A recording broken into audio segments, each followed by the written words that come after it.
শুনলাম বাংলাদেশে চাইনা রেস্টুরেন্ট আছে, একটু খাইয়ে আসি যাই। ওই চাইনা রেস্টুরেন্টে চলে আইছি। এ ওয়েটার খনে তাড়াতাড়ি। এ কিডা? এ ওয়েটার। কিতা তুই? কি ওয়েটার? হ্যাঁ, কি দিব? আরে যা আছে একটা দিলিও আছে, খিদে লাগছে, চাইনা রেস্টুরেন্টে আইছি আজকে। আচ্ছা ঠিক আছে। A few moments later. লামেনা।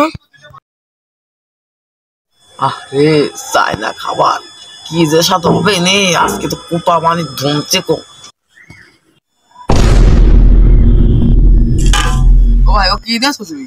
চুংচাং খাবার। ও ভাই, সব খাবারের নাম শুনছি, সুং সাং আবার। এটা হচ্ছে চাইনার দামি খাবার। দূর, তো সুং সাং খাবো না, সুং সাং খাবো না।